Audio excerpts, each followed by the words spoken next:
नमस्कार बच्चों, कैसे आप सब। आज मैं लेकर आऊँ आपके लिए क्लास 9th का सोशल साइंस सामाजिक विज्ञान का एक प्रैक्टिस पेपर। ये प्रैक्टिस पेपर आपका गवर्नमेंट द्वारा जारी किया गया है आप सभी के लिए, ताकि आप समझ पाओ कि एग्ज़ाम का पैटर्न क्या होगा और किस प्रकार के क्वेश्चन आपसे पूछे जाएंगे। तो अगर आप ये क्वेश्चन पेपर करके जाते हो तो ज़रूर आपको फ़ायदा होगा। बहुत अच्छे क्वेश्चन है और सबसे बड़ी बात यह है कि आपको एक तरीका पता लग जाएगा कि क्वेश्चन किस प्रकार से आएंगे फर्स्ट टर्म के अंदर। चलिए पहले क्वेश्चन से स्टार्ट करते हैं। टाइड क्या था?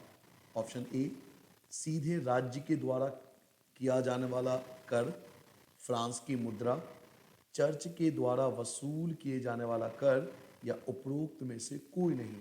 तो करेक्ट आंसर सी है, चर्च के द्वारा वसूल किए जाने वाला कर जो था उसको हम टाइड कहते थे। What is tithe? Tax to be paid directly to the state, currency of the France, a tax levied by the church, and none of the above. तो आंसर आएगा a tax levied by the church is called the tithe. So C is the correct answer. Question number 2 पे आ जाते हैं।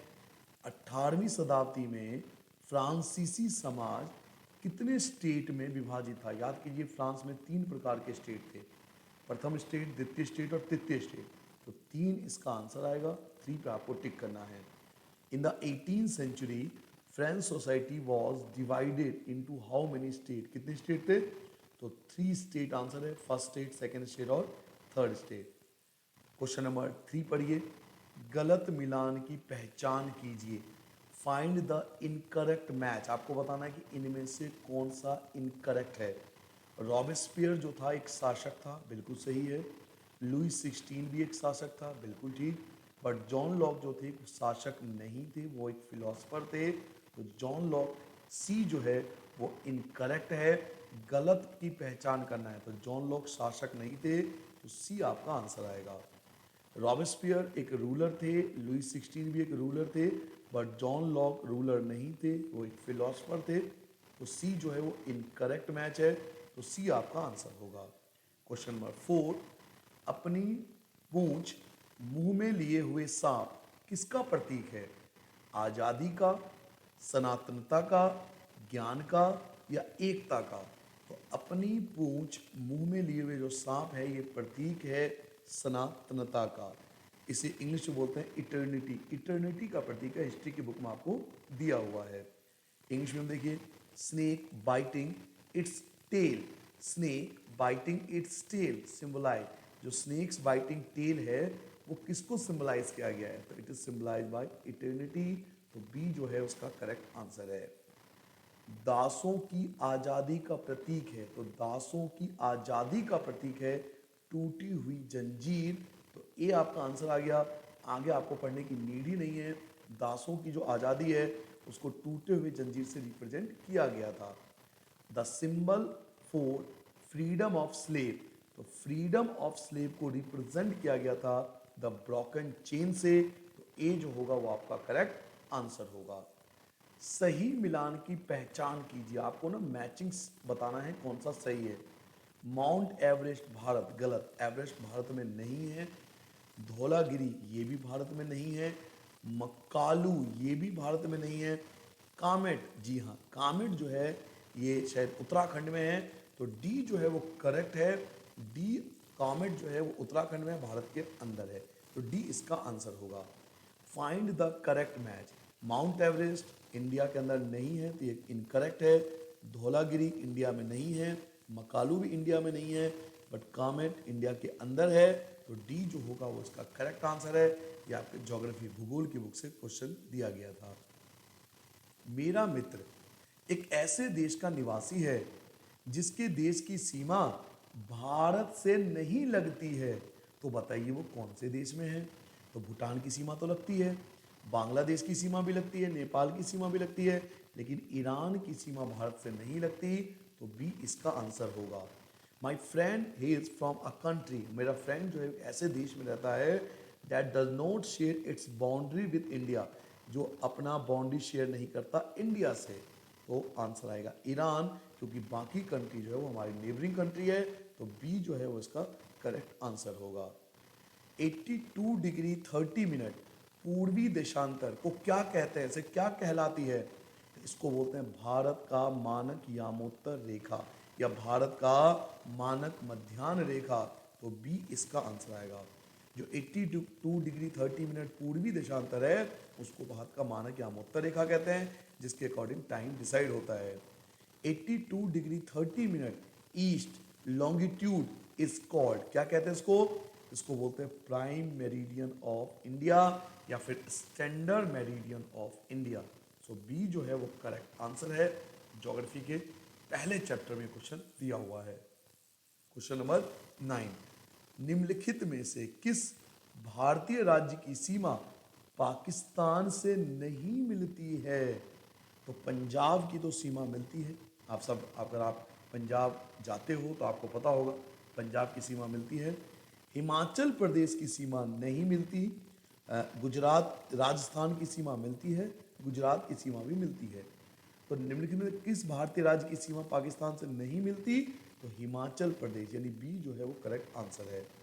विच of the following state of India does not share boundary with Pakistan?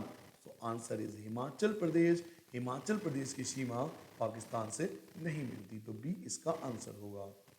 अरब सागर कहाँ पर स्थित है? अरब सागर कहाँ पर स्थित है?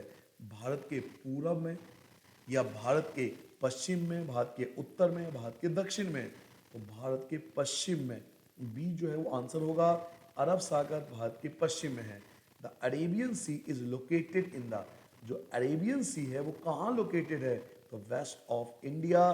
तो बी आंसर होगा कि Arabian Sea west of India, India के वेस्ट में है। नाउ क्वेश्चन नंबर 11, हिमालय की जो सबसे उत्तरी श्रृंखला है, यानी सबसे ऊंचे वाली श्रृंखला, ये वाली सबसे ऊपर की जो श्रृंखला है उसको क्या कहते हैं?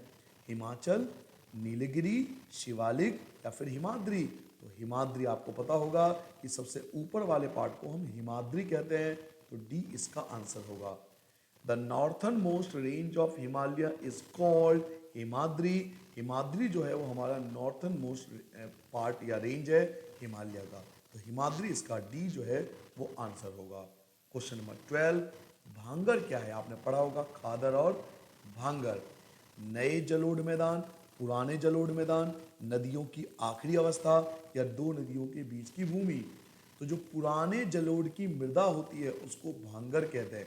पुराने जलोढ़ की जो मृदा होती है उसको भांगर कहते हैं। भांगर क्या है? न्यू एलुवियल सॉइल या old alluvial soil? So answer is old alluvial soil. भांगर is the old alluvial soil. So B correct answer होगा। निम्नलिखित में से किसने 2002 में पाकिस्तान में लीगल फ्रेमवर्क ऑर्डर लागू किया था? तो याद कीजिए पाकिस्तान की मैंने आपको स्टोरी समझाया था परवेज मुशर्रफ के बारे में, जिन्होंने लीगल फ्रेमवर्क ऑर्डर पारित किया था। तो परवेज मुशर्रफ आपको मिल गया, तो सी जो होगा इसका करेक्ट आंसर होगा। Which among the following is issue legal framework order in 2002 इन पाकिस्तान? तो बच्चों लीगल फ्रेमवर्क ऑर्डर ये पारित किया था परवेज मुशर्रफ ने, जनरल परवेज मुशर्रफ, जो उस समय सेना के अध्यक्ष भी थे। किस प्रकार की सरकार में शासक लोगों द्वारा चुने जाते हैं? तो लोगों द्वारा चुनी हुई सरकार को हम क्या कहते हैं? लोकतांत्रिक सरकार।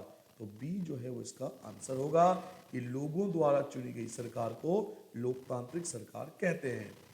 इन which form of government rulers are elected by the people? So rulers are elected by the people in the democracy government. तो बी आंसर होगा कि डेमोक्रेसी में रूलर्स जो होते हैं वो इलेक्ट होते हैं पीपल के द्वारा। किसी देश में केवल एक ही दल, जैसे चीन का आपको पता होगा एक ही दल है, किसी देश में एक ही दल के सदस्यों को चुनाव में खड़े होने का अधिकार प्राप्त है। इस प्रकार के चुनाव के बाद बनी हुई सरकार क्या कहलाती है? तो गैर लोकतांत्रिक सरकार कहलाती है। चीन के अंदर आपको बताया था मैंने कि वहाँ पर केवल एक ही दल है, एक ही पार्टी है, तो इस प्रकार जो सरकार बनती है उसको गैर लोकतांत्रिक सरकार कहते हैं। तो बी आंसर है। In a country only a particular party, केवल एक ही पार्टी के मेंबर जो होते हैं are allowed to contest in the election, जो इलेक्शन में पार्टिसिपेट कर सकते हो एक ही पार्टी के लोग कर सकते हैं। The government form through this type of election इस प्रकार के इलेक्शन से जो गवर्नमेंट बनती है उसको हम नॉन डेमोक्रेटिक गवर्नमेंट कहते हैं। तो बी आंसर आएगा। जैसे चाइना के अंदर है वहाँ एक ही पार्टी है जिसके सारे मेंबर चुनते हैं, तो नॉन डेमोक्रेटिक गवर्नमेंट कहलाती है। सऊदी अरब में महिलाओं को वोट डालने का अधिकार कब मिला? तो मैंने स्पेशल आपको बताया था कि सऊदी अरब में महिलाओं को वोट डालने का अधिकार 2015 में हाल में ही दिया गया है। तो सी जो है वो इसका करेक्ट आंसर होगा। In which year the women in Saudi Arabia got right to vote? Right to vote Saudi Arabia में वुमेन को कब दिया गया? तो 2015 में। जो वहाँ के लोकल इलेक्शन होते हैं ना, उनमें ये वोट कर सकते हैं। निम्नलिखित में से किसने स्वतंत्रता के बाद भारतीय रियासतों के विलय में महत्वपूर्ण भूमिका निभाई थी? तो इनका नाम हर कोई जानता है। भारत के वो कौन से महान नेता थे जिसने भारतीय रियासतों को विलय करने में अपनी महत्वपूर्ण भूमिका निभाई थी? तो वो थे सरदार वल्लभ भाई पटेल, जिनको हम लौह पुरुष या आयरन मैन के नाम से जानते हैं। तो डी इसका आंसर होगा। Which among the following played a decisive role in the integration of the pricelessly state of India? India को इंटीग्रेट करने में, इंडिपेंडेंस के बाद इंडिया को इंटीग्रेट करने में किसने बहुत बड़ा रोल अदा किया था? तो वो थे सरदार वल्लभ भाई पटेल, जिनको हम आयरन मैन के नाम से जानते हैं, जिन्होंने भारत को इंटीग्रेट करने में बहुत हेल्प किया था। क्वेश्चन नंबर 18, संविधान सभा के अध्यक्ष कौन थे? तो हमारे संविधान सभा के जो अध्यक्ष थे वो हमारे पहले राष्ट्रपति थे और वो थे राजेंद्र प्रसाद। तो बी जो होगा इसका आंसर होगा। Who was the president of the constituent assembly? President constituent assembly के कौन थे जो बाद में भारत के फर्स्ट प्रेसिडेंट भी बने थे? तो he was doctor Rajendra Prasad. तो बी जो होगा इसका करेक्ट आंसर होगा। क्वेश्चन नंबर 19 पढ़िए। संविधान सभा ने किस वर्ष संविधान को अंगीकृत किया था?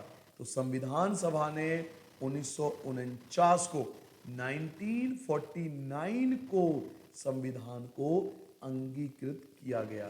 तो 1949 शायद 26 नवंबर था जिस दिन भारतीय संविधान को अंगीकृत किया गया था। तो 1949। When did Constituent Assembly adopt? Constituent assembly ने हमारे कॉन्स्टिट्यूशन को कब अडॉप्ट किया था? तो 1949 में इसको अडॉप्ट किया गया था। 26 नवंबर 1949 को इसको अडॉप्ट किया गया था। निम्नलिखित में से कौन सा उत्पादन का कारक है? उत्पादन करने के लिए आपको किस किस कारक की जरूरत पड़ती है? आपको भूमि की भी जरूरत पड़ती है, आपको श्रम की भी जरूरत पड़ती है, आपको पूंजी की भी जरूरत पड़ती है। तो उपरोक्त सभी, डी जो होगा वो आपका आंसर होगा। Which among the following is a factor of reproduction? तो फैक्टर ऑफ रिप्रोडक्शन याद कीजिए, आपको लैंड भी चाहिए, आपको लेबर भी चाहिए, आपको कैपिटल भी चाहिए। तो ऑल द अबव, डी जो होगा वो इसका करेक्ट आंसर आएगा। निम्नलिखित में से कौन सी आर्थिक क्रिया पालमपुर गांव में की जाती है? तो पालमपुर में कौन कौन सी आर्थिक क्रिया होती है? वहाँ कृषि भी होती है, वहाँ परिवहन भी है, वहाँ कुटीर उद्योग, लघु और कुटीर उद्योग भी है। तो उपरोक्त सभी, डी जो होगा आंसर होगा। पालमपुर में कृषि भी होती है, परिवहन भी होती है, कुटीर उद्योग, छोटे उद्योग भी होते हैं। तो उपरोक्त सभी जो है आंसर होगा। Which among the following economic activities are done in Palampur village? Palampur village में कौन कौन सी इकोनॉमिक एक्टिविटी होती है? वहाँ एग्रीकल्चर भी होता है, वहाँ ट्रांसपोर्टेशन भी है, वहाँ स्मॉल स्केल इंडस्ट्री भी है। So all the above, D जो होगा बच्चों वो इसका करेक्ट आंसर होगा। कमल मिट्टी के बर्तन बनाने का काम करता है। कमल कोई व्यक्ति है, मान लीजिए ये भाई साहब जो हैं वो कमल है, ये मिट्टी के बर्तन बनाने का काम करता ही है। तो बताइए कौन से क्षेत्रक में आते हैं?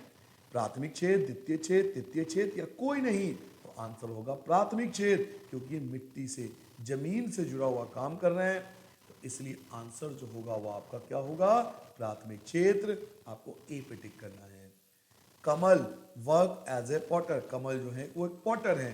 तो आप बताइए कौन से सेक्टर में आए गए? प्राइमरी, सेकेंडरी, टर्टरी या नन ऑफ द दीज? तो ही वर्क इन प्राइमरी सेक्टर, क्योंकि वो सॉइल से, मिट्टी से जुड़ा हुआ काम कर रहे हैं, दैट्स वाई वो प्राइमरी सेक्टर में आएंगे बच्चों। तो ए इसका आंसर आएगा। क्वेश्चन नंबर 23 पढ़िए। सुमिधा समिधा एक कामकाजी महिला है। मान लीजिए, हम मान लेते हैं ये समिधा है।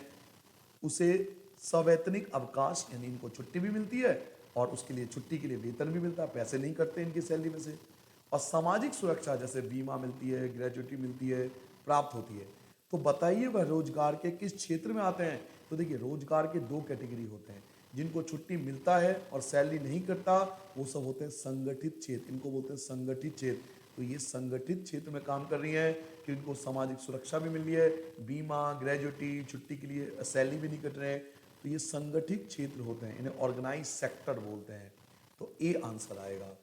समिधा इज वर्किंग वुमेन, समिधा एक वर्किंग वुमेन है। शी गेट्स पेड लीव, उनको पेड लीव मिलता है, अगर लीव ले लेते हैं तब भी उनको पैसे मिलते हैं। सोशल सिक्योरिटी मिलती है, उनको इंश्योरेंस मिलता है, ग्रेजुटी मिलती है। तो आपको बताना कौन से सेक्टर की एम्प्लॉय हैं।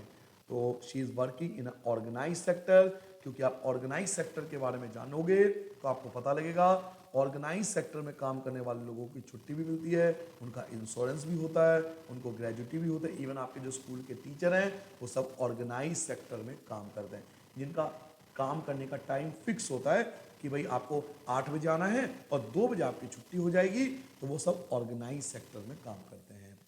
निम्नलिखित में से कौन सा HYB जो हाई यील्ड वैरायटी बीज है ये अवगुण है, नुकसान है। HY बीजों के कौन से अवगुण हैं। तो ये रासायनिक उर्वरकता का प्रयोग करता है, बिल्कुल सही बात है, इसमें रासायनिक उर्वरक का इस्तेमाल होता है, केमिकल का इस्तेमाल होता है, ये बिल्कुल ठीक है। भौम जल स्थल में कमी हो जाती है, अंडरग्राउंड वाटर लेवल कम हो जाता है, भूमि की उर्वरता में भी कमी हो जाती है। तो ये तीनों ही सही है। तो उपरोक्त सभी। आपसे पूछा जा रहा है कि जो HYB बीज होते हैं, जो हाई यील्ड वैरायटी बीज होते हैं, उसका एक अवगुण बताना है। तो ये तीनों ही जो हैं ये अवगुण हैं, डीमेरिट्स है HYB बीज के। तो उपरोक्त सभी। विच of the following is the demerits of HYB seed, जो HYB सीड्स हैं उसके डीमेरिट्स कौन कौन से हैं।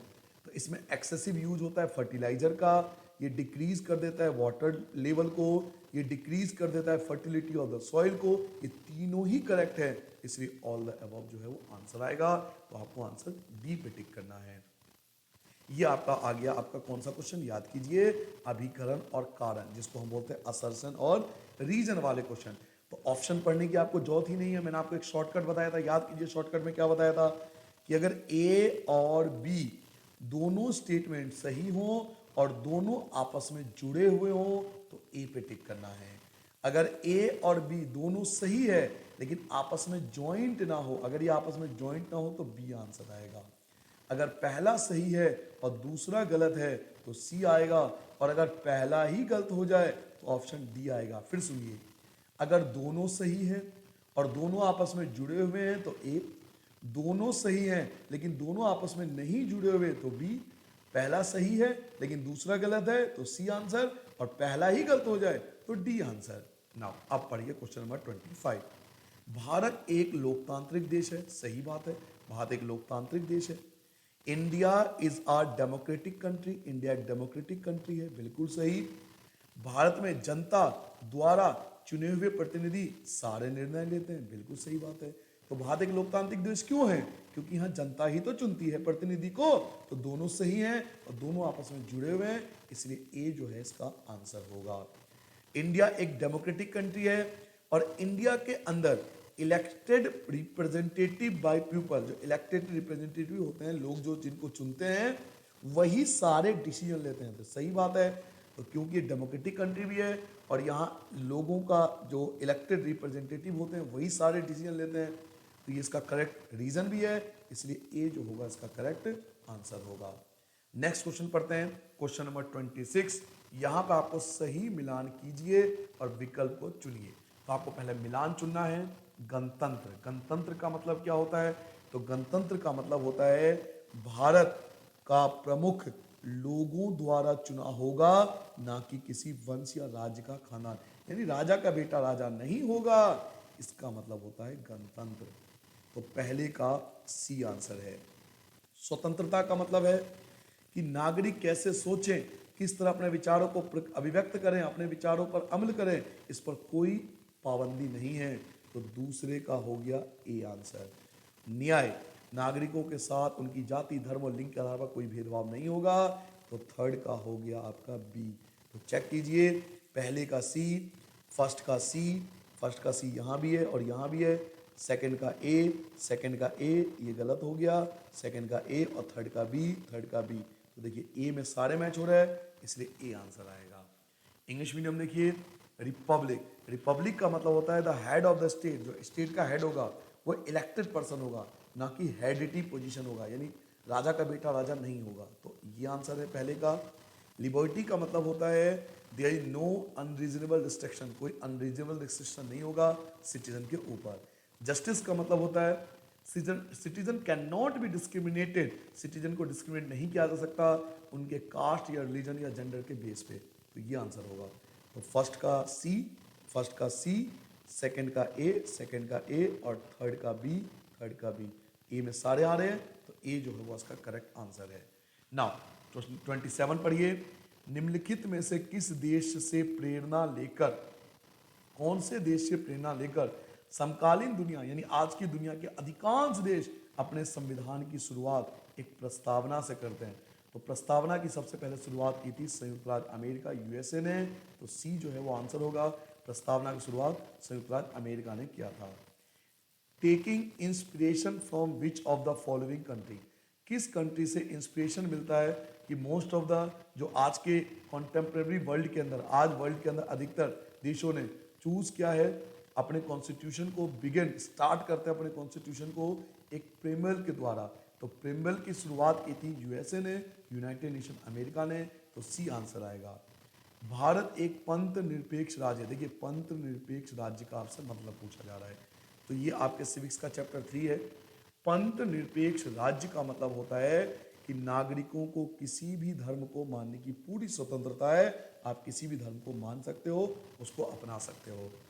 India is a secular country, secular country वो कंट्री होता है जहाँ पे सिटीजन्स हैव कंप्लीट फ्रीडम, जहाँ सिटीजन के कंप्लीट फ्रीडम होते हैं टू फॉलो एनी रिलीजन, वो किसी भी रिलीजन को फॉलो कर सकते हैं। तो बी इसका आंसर होगा। एक लोकतांत्रिक देश में उसके प्रत्येक नागरिक के वोट का मूल्य क्या होता है। देखिए प्रत्येक नागरिक के वोट का मूल्य समान होता है लोकतांत्रिक देश में। एक देश एक वोट एक मूल्य, याद होगा आपको। तो सभी का वोट की मूल्य इक्वल होता है, समान होता है। इन अ डेमोक्रेटिक कंट्री, एक डेमोक्रेटिक कंट्री में वैल्यू ऑफ वोट, जो वैल्यू ऑफ वोट होता है सिटीजन का, वो सबका इक्वल होता है। तो ए जो होगा वो आंसर होगा। फिर से आ गया अभिकरण और कारण, जिसको हम इंग्लिश में क्या बोलते हैं, असर्शन और रीजन, असर्शन और रीजन। चीन एक अलोकतांत्रिक देश है, बिल्कुल सही बात है, चीन एक अलोकतांत्रिक देश है। क्यों? क्योंकि वहां पर कोई विकल्प नहीं है। चीन के लोगों के पास चुनाव में कोई विकल्प नहीं है, वहां एक ही तो पार्टी है, इसलिए वो अलोकतांत्रिक देश है। तो दोनों सही है और दोनों आपस में जुड़े हुए हैं। दोनों चीन के बारे में बात कर रहे हैं कि चीन एक अलोकतांत्रिक है और चीन के लोगों के पास विकल्प नहीं है। तो दोनों स्टेटमेंट सही है, इसलिए ए जो है वो करेक्ट आंसर होगा।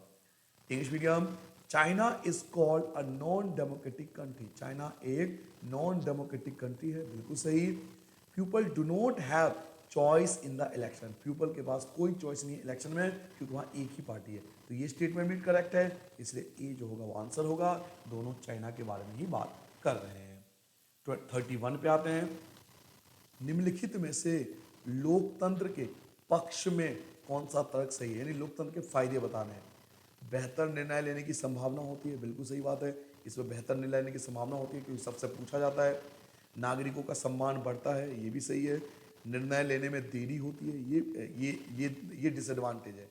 निर्णय लेने में देरी होती है, ये पक्ष में नहीं है, ये विपक्ष में तर्क हो गया, तो ये गलत हो गया। तो ये दोनों पक्ष में तर्क हैं, पहला और दूसरा। तो पहला और दूसरा, बी जो है वो आपका आंसर होगा। विच of the following is valid, कौन कह रहा है आपसे, कौन सा वैलिड आर्ग्यूमेंट है इन फेवर ऑफ, आपको फेवर बताना है डेमोक्रेसी का, कौन सा फेवर है, मतलब डेमोक्रेसी क्यों जरूरी है। तो improve the quality of decision making, ये डिसीजन मेकिंग की क्वालिटी को बढ़ाता है, बिल्कुल ठीक। Enhance the dignity of citizen, ये डिग्निटी ऑफ सिटीजन को भी बढ़ाता है। लीड्स टू द डिले, देखिए डिले इन डिसीजन ना अगेंस्ट द डेमोक्रेसी है, ये अगेंस्ट द डेमोक्रेसी है, यानी ये डिसएडवांटेज है डेमोक्रेसी का, तो ये गलत है। तो एक और दो दोनों ठीक हैं, एक और दो यानी बी जो होगा वो आपका आंसर होगा।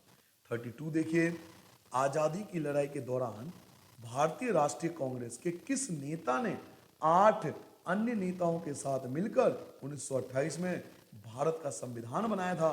तो मैंने आपको क्लियरली बताया था कि 1928 के अंदर हमारे देश के बहुत बड़े मंत्री थे मोतीलाल नेहरू जी, इन्होंने भारत का संविधान बनाया था।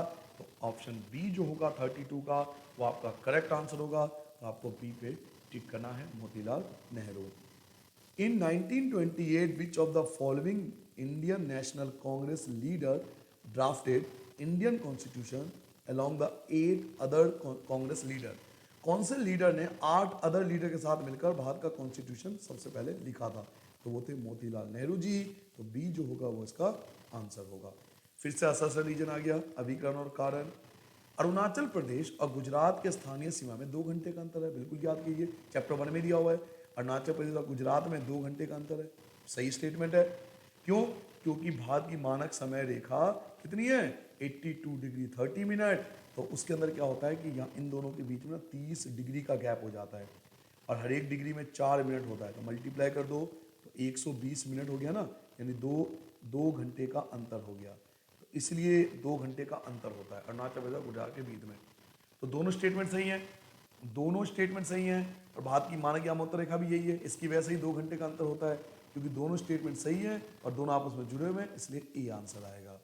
English medium, there is a difference of 2 hour, 2 hour का डिफरेंस होता है किसके लोकल टाइम में? अरुणाचल प्रदेश और गुजरात में। बिल्कुल ठीक बात है, क्योंकि प्राइम मेरिडियन जो है इंडिया का वो 82 की 30 मिनट है और यही लोकल टाइम डिसाइड करता है।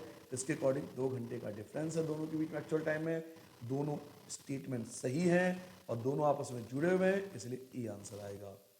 कौन सा निम्नलिखित में से कौन सा कथन भारत के संदर्भ में सही है? सही की पहचान कर ली है। यह दक्षिण गोलार्ध में है, गलत। भारत उत्तरी गोलार्ध में आता है। क्षेत्रफल की दृष्टि से यह विश्व का 7वां बड़ा देश है, बिल्कुल सही बात है, बी आंसर आएगा। क्षेत्रफल की दृष्टि से विश्व का 7वां बड़ा देश है, आगे पढ़ने की जरूरत ही नहीं है। Which of the following statement is true in relation to India? In terms of area, area के मामले में it is the 7th largest country of the world, हम वर्ल्ड के 7th लार्जेस्ट कंट्री हैं। तो स्टेटमेंट बिल्कुल सही है, तो बी आंसर आएगा। यहाँ पर आपको एक टेबल दिया हुआ है, नीचे दी गई विशेषताओं के आधार पर पहचान कीजिए कि यह भारत का कौन सा भौतिक स्वरूप है। आपको बताना है कि कौन सा भौतिक स्वरूप है। आपने पढ़ा है चैप्टर 2 में, हिमालय पर्वत, उत्तरी मैदान, प्रायद्वीपीय पठार, रेगिस्तान वगैरह। तो आपको पहचान करनी है कि कौन सा स्वरूप है। यह एक मेज की आकृति वाला स्थल है। मेज कैसा होता है? आप देखा होगा, उठा होता है और ऊपर से फ्लैटेड होता है। और बच्चों, जो उठा हो ऊपर से फ्लैटेड हो उसको बोलते हैं प्रायद्वीपीय पठार। ये पठार के बारे में बात हो रही है, तो पहले से ही पता लग गया यह पुराने आग्नेय और उपांतीय शिलों से बना है। तो ये पठार के एग्जाम्पल हैं।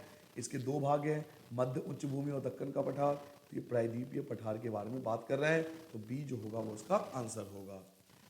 इंग्लिश में आपको दिया हुआ है, it is a table land shape. मैंने अभी आपको बताया जो टेबल लैंड शेप होता है ना, जो टेबल लैंड शेप होता है वो प्लेट्यू के बारे में बात होती है। तो पेनिनसुलर प्लेट्यू, क्योंकि प्लेट्यू के अंदर ही ओल्ड क्रिस्टलाइन एग्नोसियस और मेटाबोर्गिक रॉक्स होते हैं। इसके अलावा हमारे जो प्लेट्यूज के 2 पार्ट हैं, आपने चैप्टर 2 में पढ़ा होगा, एक सेंट्रल हाईलैंड और डेक्कन प्लेट्यू। तो सेंट्रल हाईलैंड और डेक्कन प्लेट्यू हमारे जो पेनिनसुलर प्लेट्यू हैं इसके ही 2 पार्ट हैं। तो बी जो है वो उसका करेक्ट आंसर होगा। नेक्स्ट क्वेश्चन देखिए, बर्कन क्या है? आपसे पूछा जा रहा है बर्कन क्या है। ये आपके बुक में, शायद ज्योग्राफी की बुक में है, बर्कन के बारे में। बर्कन किसे कहते हैं या बर्कन क्या है? पहाड़ों पर स्थित घास के मैदान, गलत है। बालू के अंध्र चंद्राकार टीले, ये सही है। बालू के जो अर्ध चंद्राकार जो टीले हैं उनको हम बर्कन बोलते हैं, तो बी आंसर आएगा। बर्कन क्या है?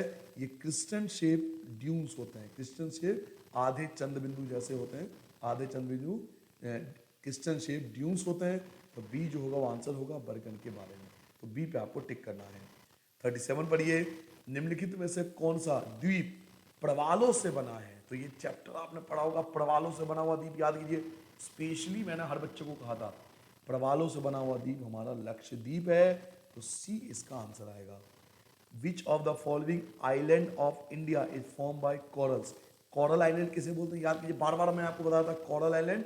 तो कॉरल आइलैंड जो है वो लक्षद्वीप है, तो सी आंसर आएगा। गोवा के दक्षिण में गोवा के दक्षिण में पश्चिमी तटीय पट्टी कहलाती है। तो गोवा में कौन सा तटीय मैदान है आपको याद होगा, मैंने आपको बताया तटीय मैदान के भाग।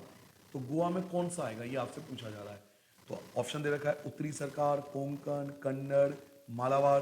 तो अगर आपने प्रायद्वीपीय तटीय मैदान के बारे में पढ़ा होगा, तटीय पट्टी के बारे में पढ़ा होगा, तो आपको अच्छे से पता होगा कि जो गोवा है वहाँ पर मालाबार है, मालाबार तट है। तो मालाबार आंसर आएगा। Western coastal strip located in the south of Goa, Goa में कौन सा वेस्टर्न कोस्टल स्ट्रिप है? तो मालाबार, डी जो होगा उसका आंसर आएगा। फिर से अभिकरण और कारण, भूमि उत्पादन एक प्रमुख कारक है, बिल्कुल सही बात है कि जो भूमि है वो उत्पादन का एक प्रमुख कारण है। याद है ना, भूमि, भूमि के बिना उत्पादन कैसे करोगे, फैक्ट्री कहाँ लगाओगे? तो भूमि उत्पादन का एक प्रमुख कारक है, बिल्कुल सही है। भूमि दुर्लभ और सीमित है, भूमि बहुत कम मात्रा में है, ये भी सही है। दोनों सही है, लेकिन ये इसका रीजन नहीं है ना।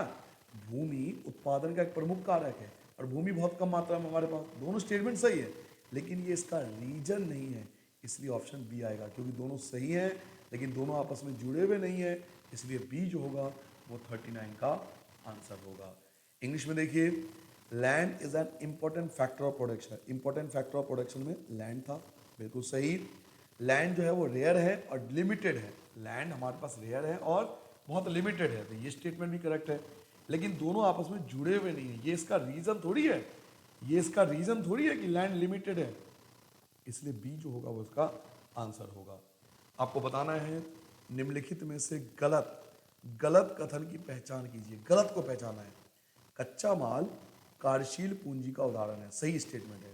भवन कार्यशील पूंजी का उदाहरण है, गलत हो गया। देखिए, भवन कार्यशील पूंजी थोड़ी होता है, भवन कार्यशील पूंजी थोड़ी होता है, भवन तो अस्थायी पूंजी होता है। तो ये स्टेटमेंट गलत है, हमें गलत ही तो पहचानना है, इसलिए बी आंसर होगा।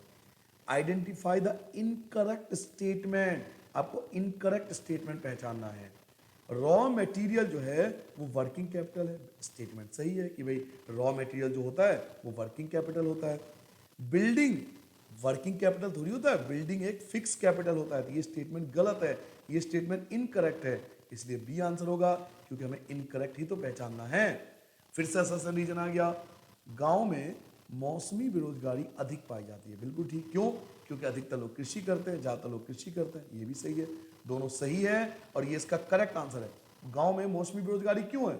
क्योंकि अधिकतर लोग कृषि करते हैं। अब कभी बारिश हुई नहीं हुई, बाढ़ आ गया, कई सारे रीजन है, तो मौसमी बेरोजगारी गांव में ज़्यादा है क्योंकि वहाँ पे लोग अधिकतर लोग कृषि करते हैं। तो दोनों स्टेटमेंट सही है, दोनों आपस में जुड़े हुए हैं, इसलिए ए आंसर आएगा। इंग्लिश में देखिए, seasonal unemployment is form in village, अधिकतर सीजनल अनएम्प्लॉयमेंट जो होती है विलेज में पाई जाती है। क्यों? क्योंकि most of the people are dependent on agriculture, क्योंकि अधिकतर लोग जो हैं वो एग्रीकल्चर पे आज भी डिपेंड है। अब एग्रीकल्चर में क्या होता है कि कभी रेनफॉल ज़्यादा हो गया, कभी रेनफॉल हुआ नहीं, कभी बाढ़ आ गया, कई रीज़न है, इसलिए सीजनल अनएम्प्लॉयमेंट अधिकतर गांव वगैरह में पाया जाता है। तो इसलिए ऑप्शन नंबर ए जो है वो सही है कि ये इसका करेक्ट रीज़न भी है। नाउ, खाद्यान्नों में उपज में वृद्धि संभव हुई, खाद्यान्न में उपज में वृद्धि क्यों हुई? याद कीजिए भारत में क्या हुआ था जिससे उपज बहुत ज़्यादा बढ़ा था, तो वो था हरित क्रांति, जो कि ए ऑप्शन है, हरित क्रांति, ग्रीन रेवोल्यूशन, याद है ना, हरित क्रांति की वजह से ही तो उपज में वृद्धि हुई थी, तो ए आंसर आ गया। इंग्लिश में देखिए, increase in the production of food, production of food क्यों इंक्रीज हुआ था? Due to green revolution, green revolution के कारण ही तो प्रोडक्शन ऑफ फूड इंक्रीज हुआ था, तो ए आंसर आ गया। फिर से असर्शन रीजन, ऐसा लग रहा है कि बहुत सारे क्वेश्चन असर्शन रीजन का आपके इस पेपर में, गवर्नमेंट द्वारा जारी किए इस पेपर में आपके दिए हुए हैं। पेपर जरूर करके जाना, बहुत इंपॉर्टेंट पेपर है, इससे आपको आइडिया मिल जाएगा कि आपका पेपर कैसा आने वाला है।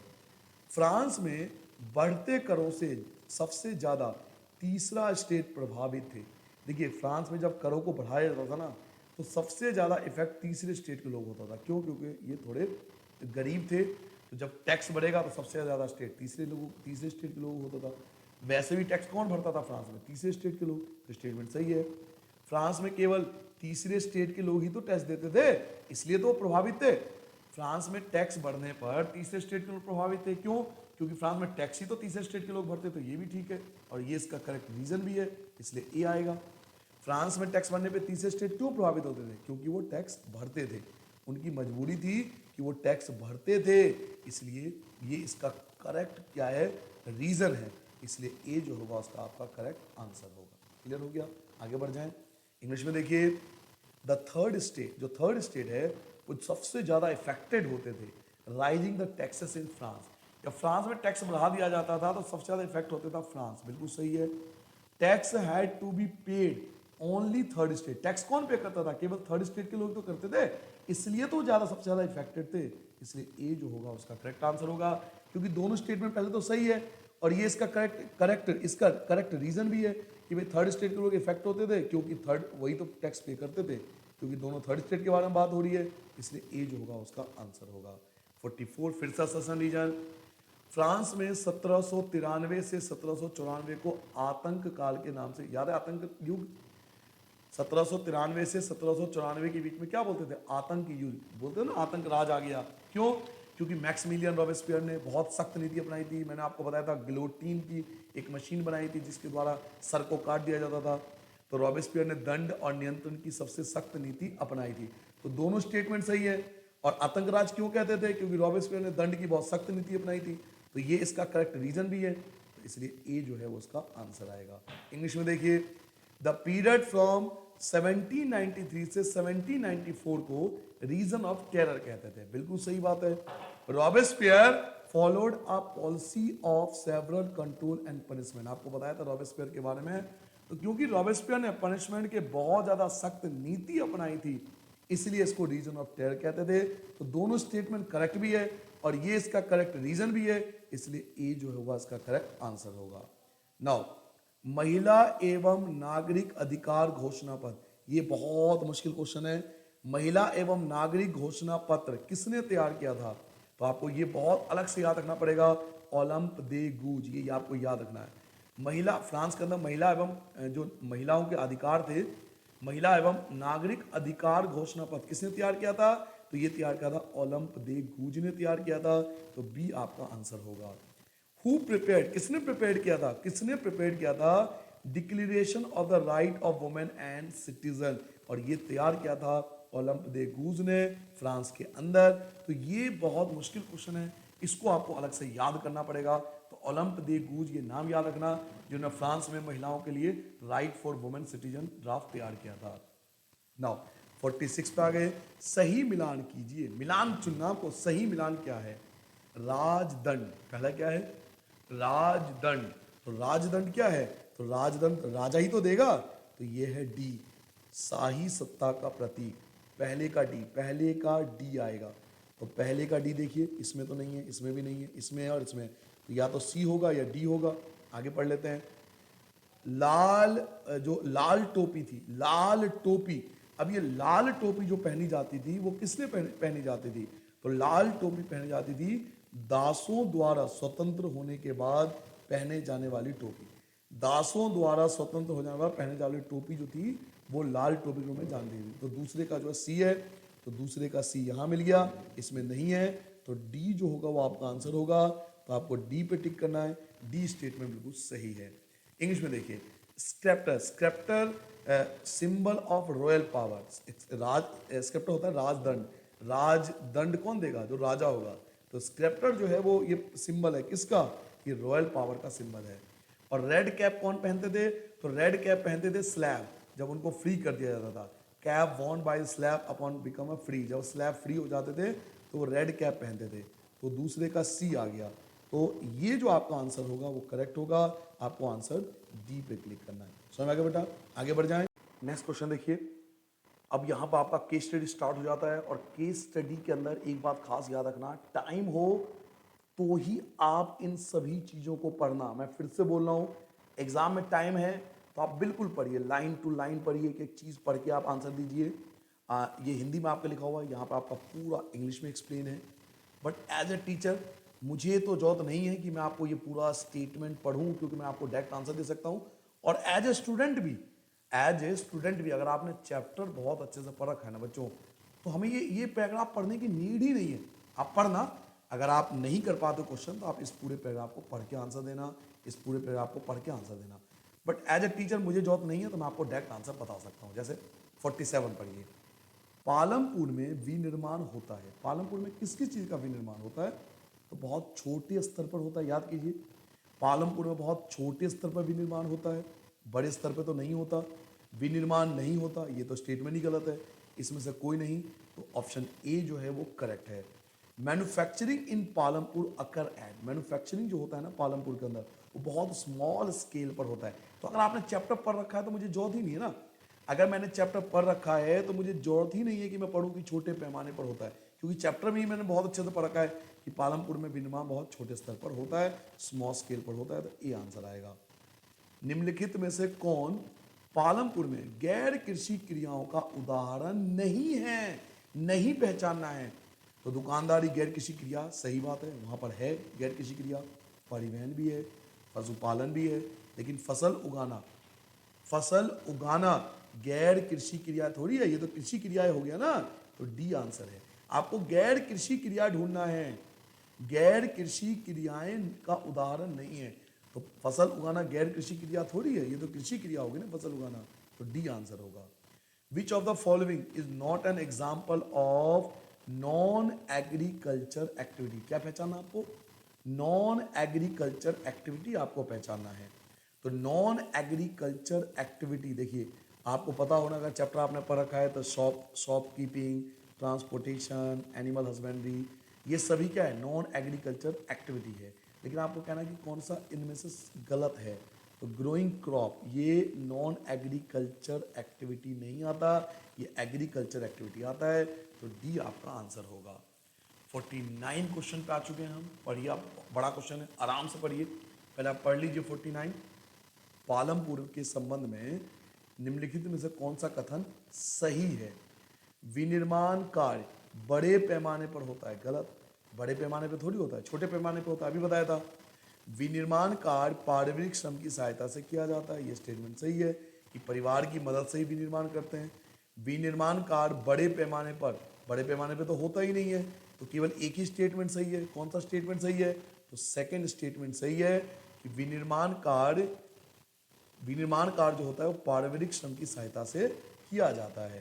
तो बी जो आपका है आंसर बिल्कुल करेक्ट है। तो आपको सेकंड पर, यानी सेकंड जो होगा ये वाला बी जो होगा वो आपका आंसर होगा।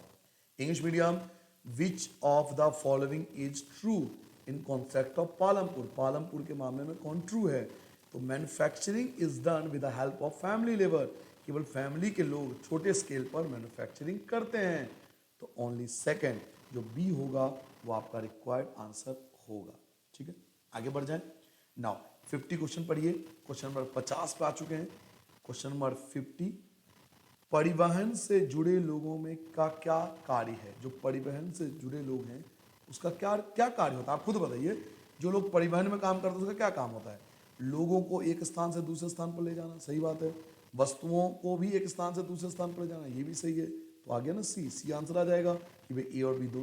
परिवहन से जो लोग जुड़ते हैं क्या काम है? या तो लोगों को एक स्थान से दूसरे स्थान पहुंचाते हैं या वस्तुओं को एक स्थान दूसरे से पहुंचाते हैं। तो सी जो होगा वो आपका करेक्ट आंसर होगा। What is the work of people involve in transportation? Transportation में लोग क्या काम करते हैं? या तो पीपल को एक प्लेस से दूसरे प्लेस पहुंचाते हैं या गुड्स को एक प्लेस से दूसरे प्लेस पहुंचाते हैं। दोनों स्टेटमेंट सही है।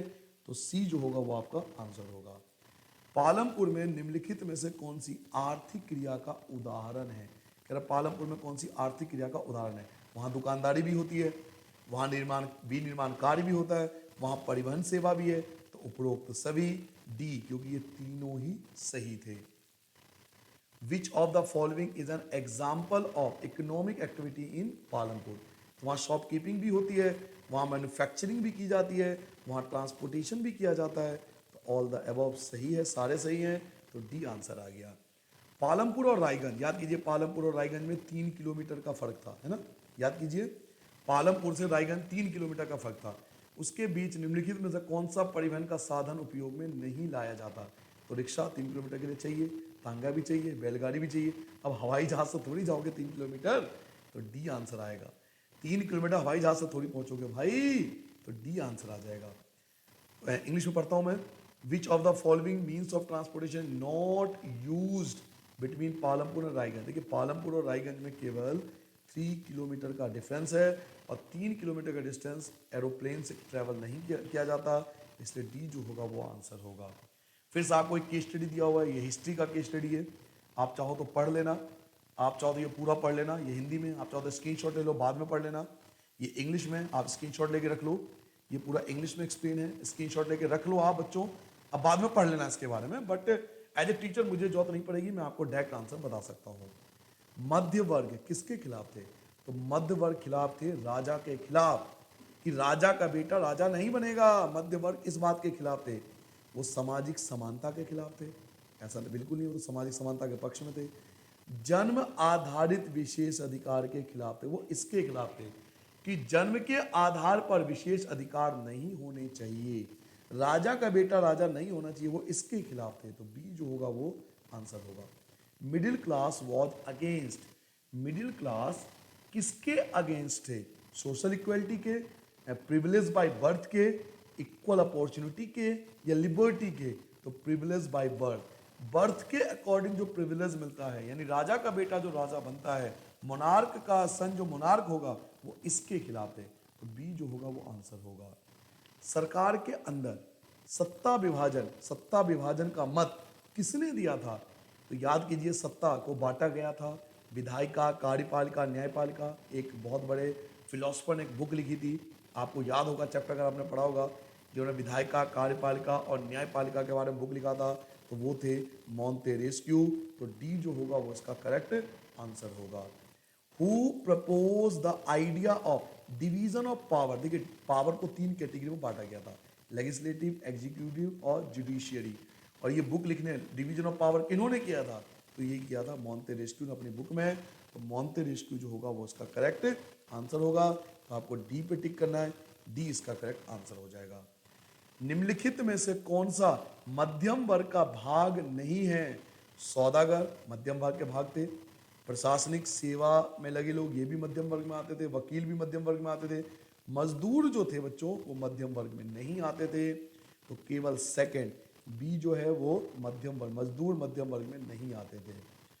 Which of the following was not a part of middle class? Middle class के कौन पार्ट नहीं थे? तो लेबर्स, जो लेबर्स होते हैं वो मिडिल क्लास में नहीं आते, तो बी आंसर आएगा। ओनली सेकेंड बी, जो लेबर्स थे वो मिडिल क्लास में नहीं आते थे, लेबर जो थे वो मिडिल क्लास में नहीं थे, तो बी आंसर है। क्वेश्चन नंबर 56 पे आ गए। किसी भी व्यक्ति की सामाजिक हैसियत का आधार उसकी योग्यता होनी चाहिए। किसी भी व्यक्ति की जो सामाजिक हैसियत है वो उसका आधार उसकी योग्यता होनी चाहिए।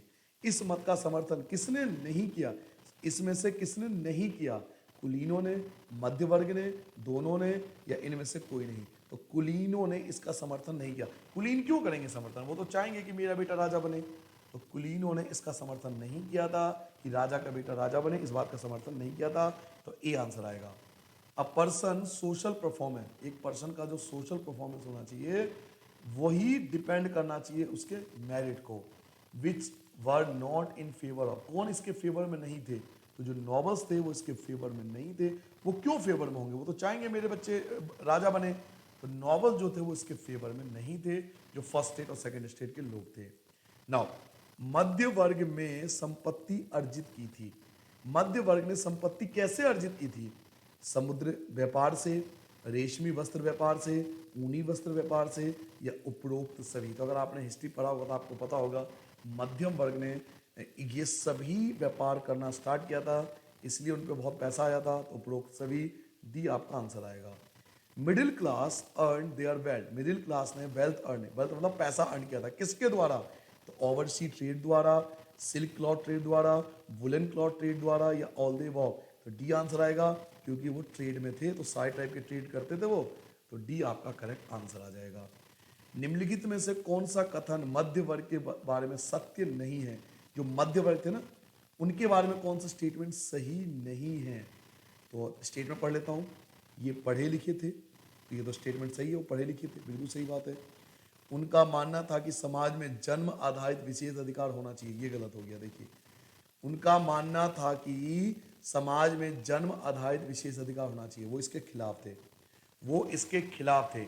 जो मध्य वर्ग थे बच्चों वो इसके खिलाफ थे कि जन्म के आधारित पर विशेष अधिकार नहीं होने चाहिए, वो इसके खिलाफ थे। तो बी आंसर है। ये तो पूछा था कि मध्य वर्ग के बारे में कौन सा सही नहीं है, तो ये सही नहीं है क्योंकि वो इसके अधिकार, विशेष अधिकार के पक्ष में थोड़ी थे, वो तो उसके खिलाफ थे। तो बी आंसर आएगा। Which of the following statement is not true, कौन सा स्टेटमेंट ट्रू नहीं है मिडिल क्लास के बारे में? तो they believe privilege by both should be there in the society, तो वो प्रिविलेज के अगेंस्ट थे, ना कि वो फेवर में थे। तो बी आंसर आएगा। वो किसी भी प्रकार के जो प्रिविलेज मिलता है नॉबल्स को, किसी भी प्रकार का जो प्रिविलेज मिलता है फर्स्ट स्टेट और सेकंड स्टेट के लोगों को, वो उसके अगेंस्ट थे। तो ये उनके बारे में सही स्टेटमेंट नहीं है। तो बी जो होगा वो आंसर होगा। यहाँ पर आपको भारत के राजनीतिक मानचित्र जो मैं अभी आपको दिखाऊंगा उसमें दो स्थान दिए हुए हैं, ए और बी। दी गई जानकारी पर आधार पर आपको पहचानना है, उन ए और बी की पहचान करनी है। 2 प्लेस दिया हुआ है ए और बी। अभी मैं आपको मैप में दिखाऊंगा, पॉलिटिकल आउटलेट मैप इंडिया का, जिसमें आपको दोनों की पहचान करनी है कि वो कौन है। तो चलिए मैप देख लीजिए पहले। ये आपके सामने मैप आ गया। अब यहाँ पर एरो बनाया गया यहाँ के लिए। तो ये आपसे पूछा जा रहा है कि ये जो एरो बनाया गया यहाँ के लिए, ये ए यहाँ के लिए है और बी जो है वो यहाँ के लिए, ठीक है। ए यहाँ के लिए है और बी यहाँ के लिए है। नाउ क्वेश्चन देखिए 59, भारत के दिए गए राजनीतिक मानचित्र पर अंकित ए, ये जो ए था ना, ये जो ए था, इसके बारे में आपसे पूछा जा रहा है कि ए में उस राज्य की राजधानी है जिस राज्य में ये अंकित है। तो आपको इस राज्य की राजधानी पहचाननी है। तो ये है झारखंड। ये जो राज्य है वो कौन है? झारखंड है। ये राज्य कौन सी है? झारखंड है। और झारखंड राज्य की जो राजधानी है वो है रांची। तो देखिए ऑप्शन में मिल गया रांची। ये देखिए ना, आपको आप मैप में दिया हो ना ये राज्य, और ये राज्य आपको पता हो यहाँ पे कौन सा राज्य है? तो यहाँ झारखंड है। और झारखंड राज्य की राजधानी क्या है? तो झारखंड राज्य की राजधानी है रांची। तो डी आपका आंसर आ जाएगा। On the given political map में इंडिया ए मार्क किया गया है, जिसमें कैपिटल पहचानना है आपको स्टेट का। तो पहले तो ए पहचान कीजिए। तो यहाँ पर झारखंड स्टेट है हमारा, और झारखंड स्टेट का जो कैपिटल है वो रांची है। तो आपका डी जो होगा वो आपका आंसर आ जाएगा। नाउ अंतिम क्वेश्चन पे आते हैं 59। अच्छा एक चीज और, यहाँ दृष्टिहीन विद्यार्थियों के लिए क्वेश्चन दिया हुआ है, भारत के झारखंड राज्य की राजधानी क्या है? तो रांची है, ठीक है। ये आप मन हो तो कर लेना, नहीं तो छोड़ भी सकते हो आप। ये दृष्टिहीन वाले बच्चों के लिए, विजुअली इम्पेयर्ड स्टूडेंट के लिए है। Which is the capital of Indian state Jharkhand? Jharkhand का कैपिटल क्या है? तो रांची है। कई बार आपको बता चुका हूँ, डी आंसर आएगा। लास्ट क्वेश्चन पे आते हैं। भारत के उसी मानचित्र में जो अभी आपको ऊपर देखा था, उसमें बी एक पर्वत चोटी है। तो आपको पर्वत की पहचान करनी है। बी एक पर्वत चोटी है, आपको उसकी पहचान करनी है। तो आपको बताना है, यहाँ पे ये देखिए बी मैप में देखिए, यहाँ पे कौन सी पर्वत है, यहाँ पर आपको पर्वत की पहचान करनी है। तो यहाँ पर अगर आपने मैप देखा होगा इंडिया का, आपको बहुत अच्छे से पता होगा, ये जो आपका पर्वत है वो है कंचनजंगा। इसको कंचनजंगा कहते हैं, कंचनजंगा, कंचनजंगा के नाम से जानते हैं इसको, कंचनजंगा बोलते हैं। देखते हैं ऑप्शन है या नहीं है। कंचनजंगा, ये मिल गया कंचनजंगा। पॉलिटिकल आप इंडिया का मैप देखिए, वहाँ पर आपको लिखा हुआ मिल जाएगा कंचनजंगा। जो पहाड़ पर्वत वाला आपको टॉपिक दिया उसमें मिल जाएगा आपको कंचनजंगा। तो आपको इंडिया जो है बी मार्क किया गया है, उसमें एक माउंटेन का पिक है, आपको उसको आइडेंटिफाई करना है। तो वो है कंचनजंगा। तो सी जो होगा उसका करेक्ट आंसर होगा। फिर आपको विजुअली इम्पेयर्ड के लिए फिर से क्वेश्चन दिया हुआ है, दृष्टिहीन बच्चों के लिए क्वेश्चन दिया हुआ है, निम्नलिखित में से किस भारतीय राज्य में कंचनजंगा पर्वत चोटी है? तो कंचनजंगा कौन से राज्य में है? तो ये सिक्किम में है। तो सिक्किम आपका सी जो है वो आंसर आ जाएगा। विच of the following Indian state Kanchenjunga, कौन से, आपसे पूछा कौन कंचनजंगा, जो कंचनजंगा पीक है हमारा वो कौन से स्टेट में है? तो ये सिक्किम है, भारत के सिक्किम स्टेट में, सिक्किम राज्य में है। तो सी जो है इसका आंसर होगा। तो यहाँ पे बच्चों हमारा ये पेपर, बहुत important paper, most important paper issued by Delhi of government द्वारा ये कंप्लीट होता है। आई होप आप सारे क्वेश्चन को बहुत अच्छे से प्रैक्टिस करोगे। वीडियो को 2 से 3 बार देख लेना, दोस्तों के साथ शेयर कर देना, फैला देना हर जगह, ताकि हर बच्चा पेपर से पहले इस टाइप के पेपर जरूर करके जाना। मिलते हैं अगले पेपर के सोल्यूशन में, तब तक जय हिंद।